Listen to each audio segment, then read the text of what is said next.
రేవంత్ రెడ్డి ఈ మధ్య ఒక కొత్త ప్రాజెక్ట్ అయితే ప్రపోజ్ చేసినటువంటి నేపథ్యం ఉండే బాపు ఘాట్ని దాదాపు ఓ 227 ఎకరాల్లో విస్తీర్ణంలో డెవలప్ చేస్తామన్నటువంటి మాట కూడా. ఇది నమూనా చిత్రం. ఇక్కడ చూడొచ్చు, మనము పెద్ద వీలు కూడా చూపిస్తున్నారు. ఇక్కడ 300 ఫీట్ల గాంధీ బొమ్మ కూడా కనిపిస్తున్నటువంటి నేపథ్యం ఉంది.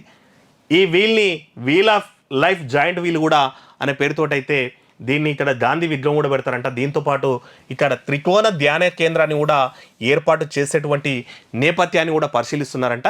అక్కడ డిఫెన్స్కి సంబంధించినటువంటి ఓ 222 ఎకరాలు ఉందంట. దానికి సంబంధించి సెంట్రల్ గవర్నమెంట్కి వాళ్ళు రిక్వెస్ట్ కూడా పెట్టిండ్రంట.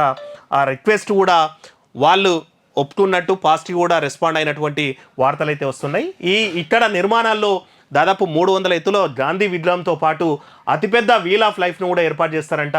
దాంతోపాటు ధ్యాన కేంద్రము, ట్రినిటీ పేరుతో wellness village, the statue of peace, bridge of recovery, bridge of discovery, Triveni దిని గురుకుల, ఇట్లా పలు రకాల వివిధ మోడల్స్ కూడా పెట్టి దీన్ని ఓ టూరిజం ప్లేస్గా, దాంతోపాటు ఈ బాపు ఘాట్ను త్రివేణి సంగమంగా ఈ బాపు ఘాట్ను కూడా డెవలప్ చేసే విధంగా రాష్ట్ర ప్రభుత్వం అయితే ముందు పోతుందంట.